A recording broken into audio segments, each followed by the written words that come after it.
Hello everyone, I hope आप सब अच्छे होंगे। तो जैसा कि मैंने लास्ट सेशन में आपको कहा था कि आपके कुछ क्वेश्चंस और डाउट्स को मैं टेकअप करूंगा नेक्स्ट वीडियो में, तो अभी हम वही करने वाले हैं। तो आप लोगों के कुछ क्वेश्चंस को मैंने यहाँ पर थीम वाइज सेलेक्ट किया है। ठीक है, कुछ थीम्स आप यहाँ पर पढ़ सकते हैं, जैसे इंपॉर्टेंट वेबसाइट्स और चैनल्स जो सिविल सर्विसेज के प्रिपरेशन में आपको हेल्प करेंगे।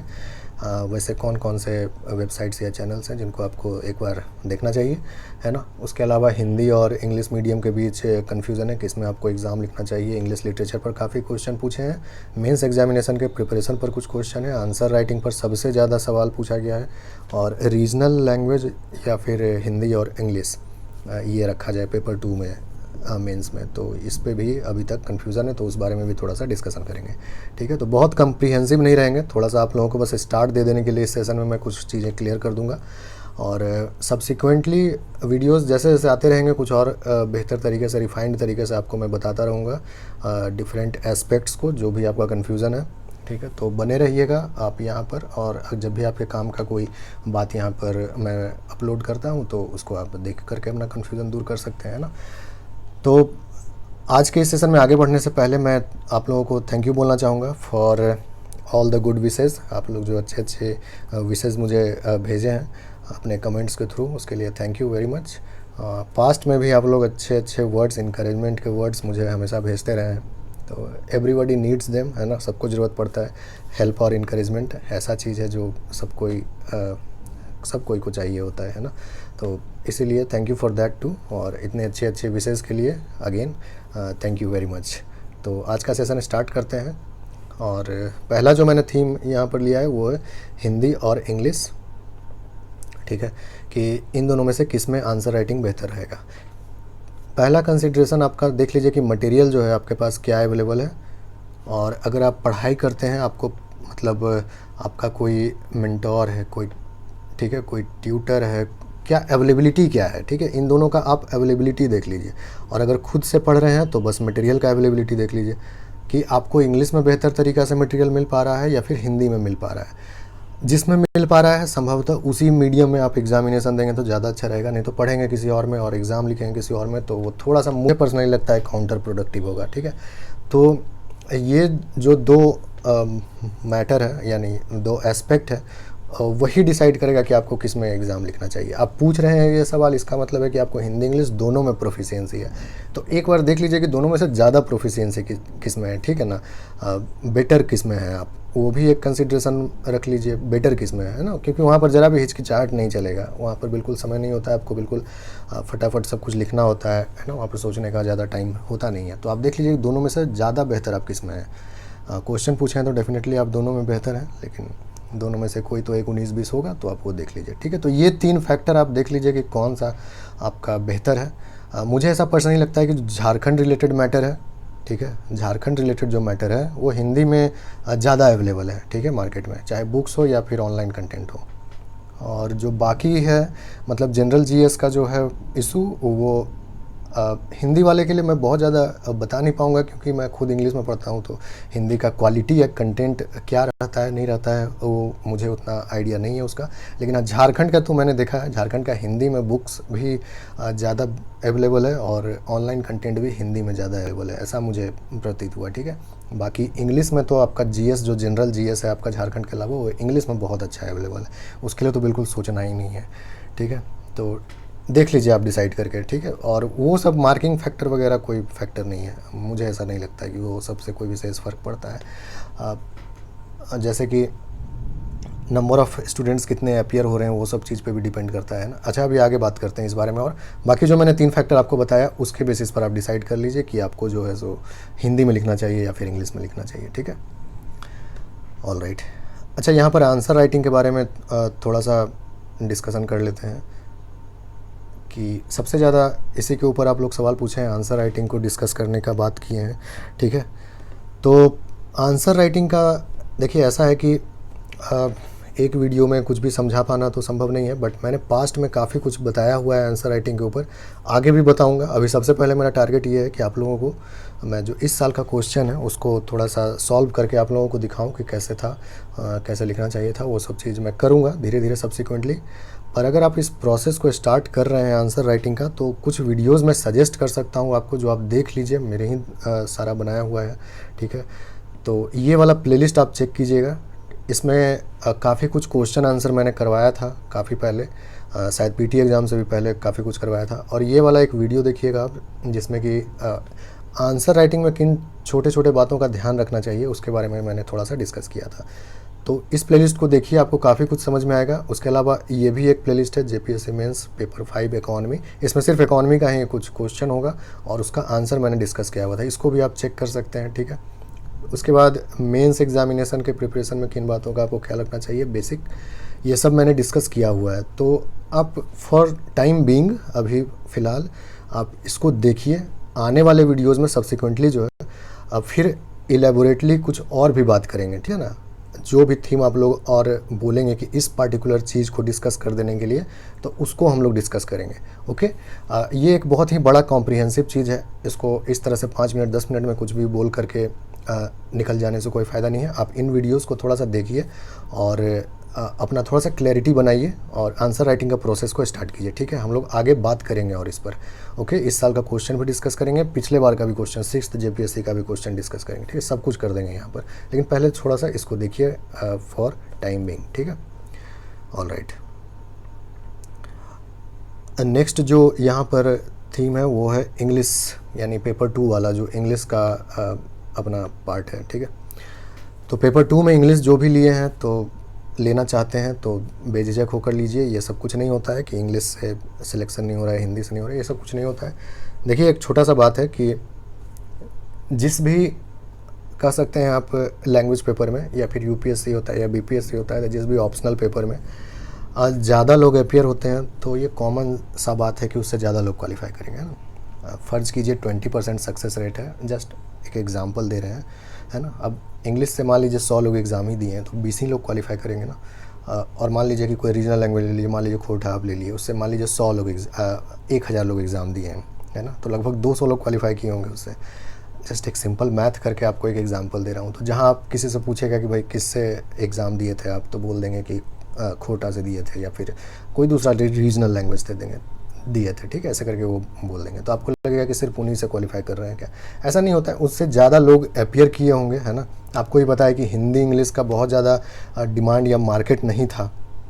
अगर आप पहले मतलब आप इस प्रोसेस से जुड़े हुए हैं 7th to 10th जेपीएससी वाली प्रोसेस से, तो आपको ही पता है कि हिंदी इंग्लिश का बहुत ज़्यादा मार्केट नहीं था। कुछ लोग खुद से ट्राई करके जो है सो ये अपियर हुए हैं एग्ज़ाम में, ठीक है।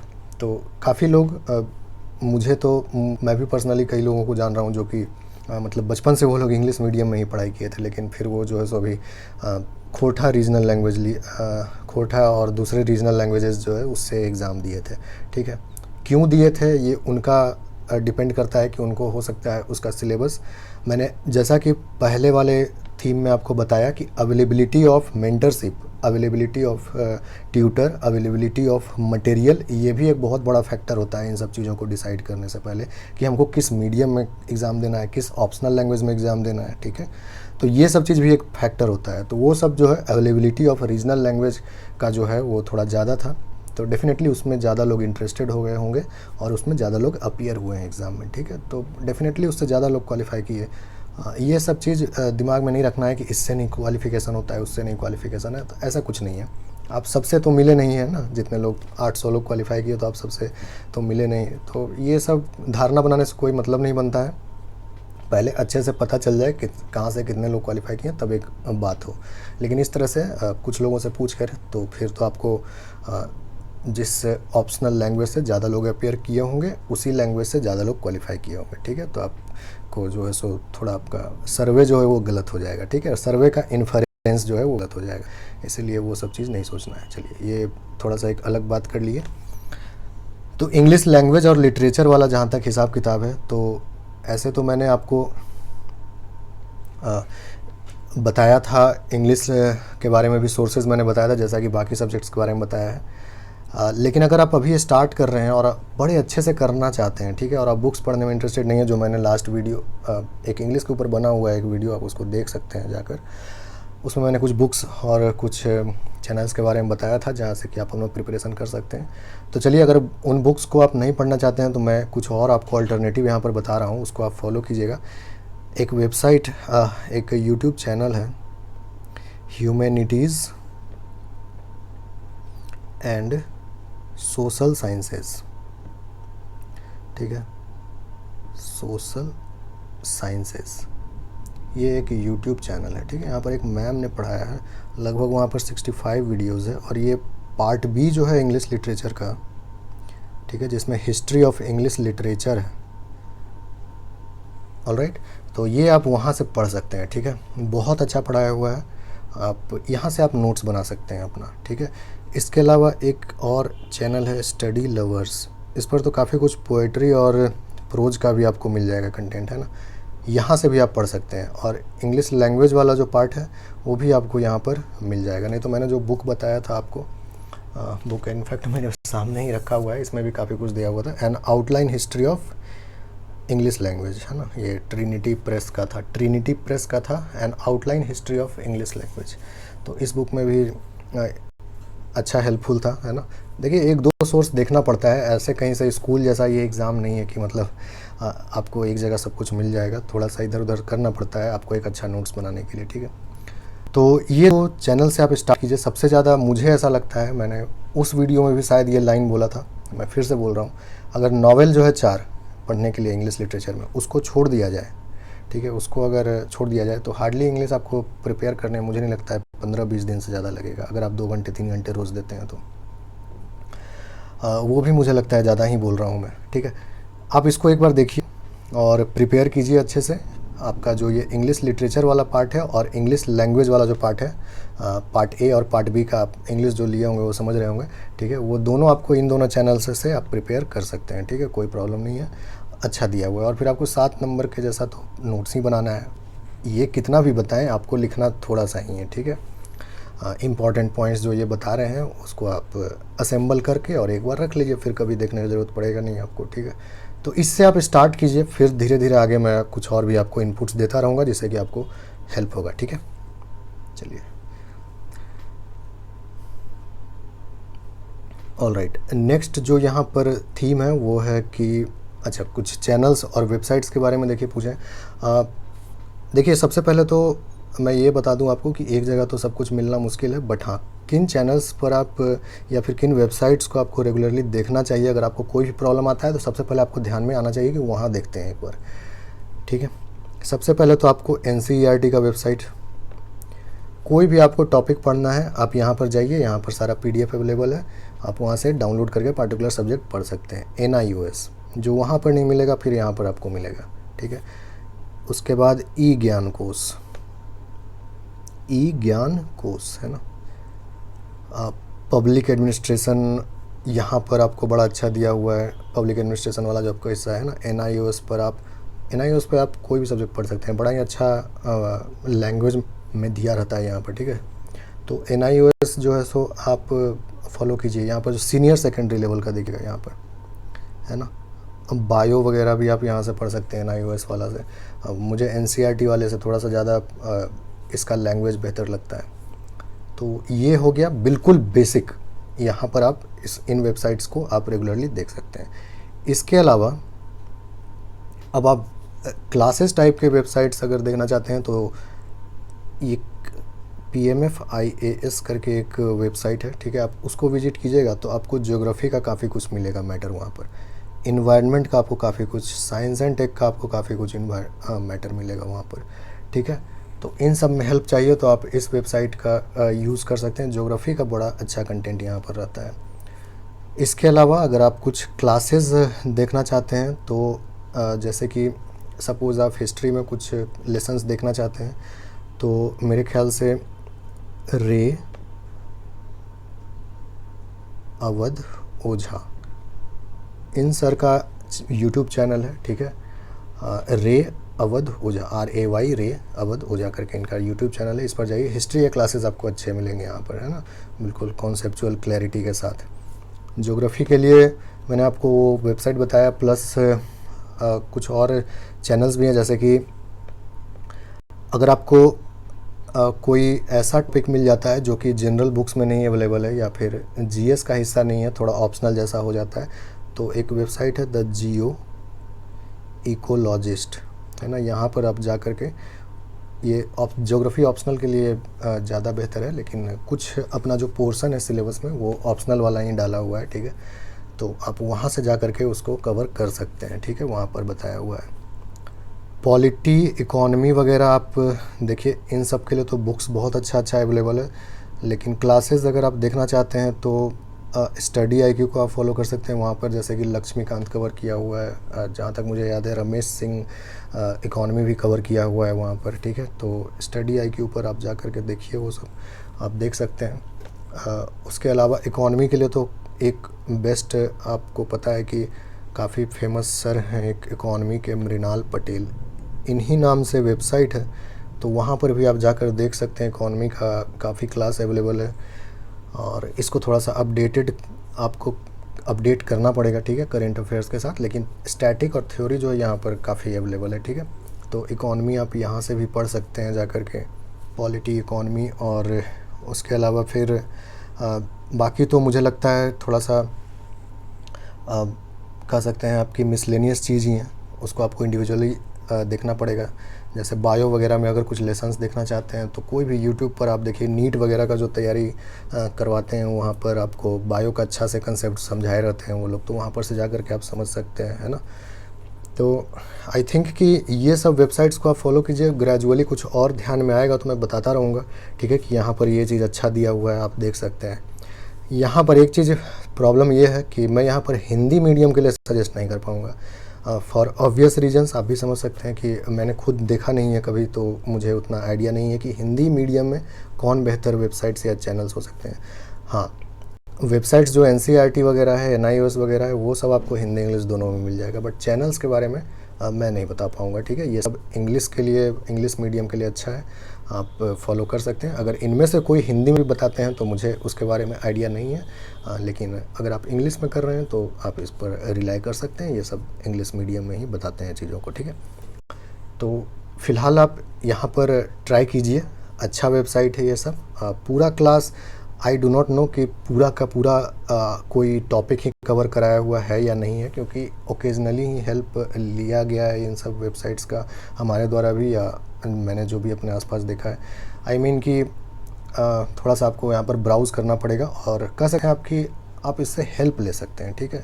पूरी तरह से रिलाई कर पाएंगे या नहीं, ये आप जब उसको देखिएगा तभी समझ में आएगा, ऐसे तो कहना थोड़ा सा मुश्किल है, ठीक है। तो इन वेबसाइट को आप फॉलो कीजिए, इन चैनल्स को आप फॉलो कीजिए, ठीक है।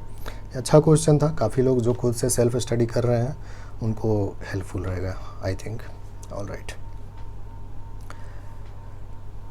अच्छा, एक लैंग्वेज पेपर सेकंड के लिए अगेन रीजनल लैंग्वेज और वही इंग्लिश हिंदी वाला जो है, देखिए ऊपर जैसे कि मैंने एक्सप्लेन किया है अभी कि कोई प्रॉब्लम नहीं है, आप अपना देख लीजिए कि आपको रिसोर्स किस में अवेलेबल है, आप किस में, अगर आप मतलब पढ़ना चाहती हैं किसी से तो वो अवेलेबल है कि नहीं, ठीक है।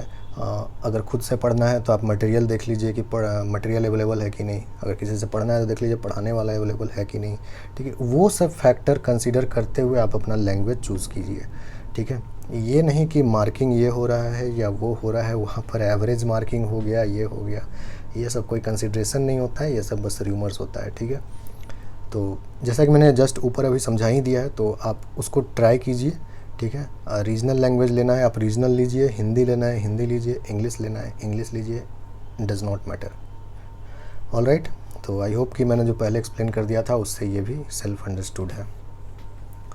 अच्छा, पीटी पेपर 2 के लिए यहाँ पर क्वेश्चन है कि इसको बेहतर तरीके से करने के लिए क्या कुछ करना चाहिए। देखिए, पीटी के लिए तो मैंने हमेशा मेंटेन किया है कि झारखंड वाला पोर्शन जो है उसके लिए गाइड बुक्स सफिशिएंट है हमारे हिसाब से।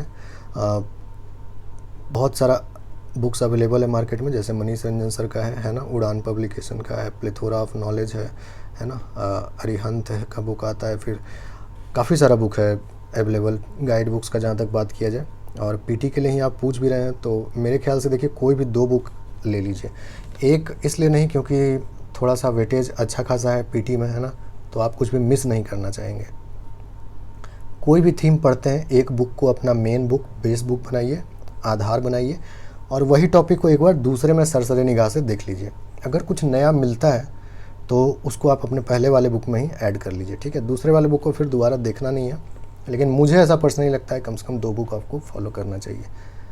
एक मनीष रंजन सर का बुक आप फॉलो कर सकते हैं, ये अच्छा बुक है ना, मैंने भी पढ़ा है तो अच्छा बुक है, आप इसको देख सकते हैं। बाकी ये तो शायद हिंदी इंग्लिश दोनों में अवेलेबल है। उड़ान पब्लिकेशन वाला शायद इंग्लिश में नहीं है, आई डो नॉट नो, अब आ गया होगा तो, बट मैंने भी जब लिया था बुक तो हिंदी में ही था, है ना। तो ठीक है, इस तरह से आप कर लीजिएगा इसको।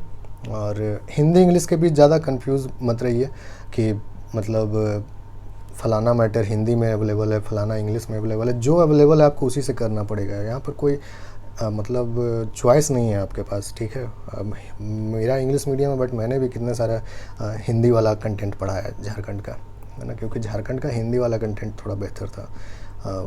उस टाइम मुझे लगता था कि हिंदी वाला जो कंटेंट है वो जो है सो अगर मिस हो गया तो फिर कुछ छूट ना जाए, तो इसलिए हिंदी वाला मैं ज़रूर पढ़ता था, ठीक है ना। तो इसलिए ये सब शिकायत छोड़िए, जहाँ जो अवेलेबल है उससे कीजिए। एक बार तो पढ़ना ही है, एक बार पढ़ लिए फिर उसको अपना इंग्लिश वाले नोट्स में, अगर आप हिंदी मीडियम के नहीं हैं तो अपने इंग्लिश वाले नोट्स में ट्रांसलेट करके लिख लीजिए। अगर हिंदी वाले हैं तो फिर थोड़ा सा है कि हिंदी में तो इनफ मटेरियल अवेलेबल है, जैसा कि मैंने ऑलरेडी बताया आपको झारखंड के लिए, हिंदी में तो बिल्कुल सोचना ही नहीं है। तो आई होप कि आपको ये क्लियर हो गया होगा। कोई भी 2 बुक फॉलो कीजिए, एक मनीष रंजन सर का बुक देखिए, वो बहुत अच्छा बुक है, ठीक है, मतलब कॉम्प्रिहेंसिव है बिल्कुल वो। ऑलराइट, तो लास्ट थीम मेंस के लिए था। देखिए मेंस के लिए तो ज़्यादा कुछ ऐसे शॉर्ट में बता पाना मुश्किल है। मेंस के ऊपर भी मैंने काफ़ी कुछ वीडियो बनाया हुआ है, आप देखिए एक बार उसको। और ऊपर जो मैंने आंसर राइटिंग वगैरह के लिए बताया, उन वीडियोज़ में भी मेंस के लिए बात किया है मैंने, है ना, कि आप इन वीडियोज़ को ये वाले को जो है आप देखिएगा, एक बार इसको देख लीजिएगा। मेंस का प्रिपरेशन कीजिए, अभी समय है मेंस ही का तैयारी करने का, ठीक है। अभी पीटी के लिए ज़्यादा परेशान होने का ज़रूरत नहीं है, क्योंकि अभी पीटी में जब नोटिफिकेशन आएगा, डेट थोड़ा सा सामने में आ जाता है, तो 2-3 महीना फिर आप बिल्कुल ये पीटी मोड में पढ़ सकते हैं, ठीक है। नहीं तो जब तक अभी क्लैरिटी नहीं हो जाता है तब तक मेंस का ही तैयारी कीजिए। ऑलराइट, तो आई होप कि आप समझ रहे होंगे। मेंस के लिए मैंने आपको बोला कि वो वाला एक बार आप वीडियो देख लीजिए, उसमें मैंने काफ़ी कुछ क्लियर किया था कि क्या किन बातों का आपको ध्यान रखना चाहिए मेंस के प्रिपरेशन में। सब्सिक्वेंटली फिर जो है हम लोग आने वाले वीडियोस में हम बात करेंगे कि कैसे और फर्दर काम करना है, ठीक है। तो आई होप कि इस सेशन से आपको कुछ बेनिफिट हुआ होगा। इसी तरह आपको और भी कोई अगर प्रॉब्लम है, डाउट है, तो आप पूछिए, मैं यहाँ पर आपको उसका आंसर करने की कोशिश करूँगा, ठीक है। तो मिलते हैं अगले सेशन में फिर, और कुछ एकेडमिक वर्क भी अब स्टार्ट करेंगे कुछ सब्जेक्ट का, ताकि आप लोगों को फर्दर जो है यहाँ पर बने रहने का कुछ बेनिफिट हो सके, ठीक है। तो मिलते हैं नेक्स्ट सेशन में, थैंक यू।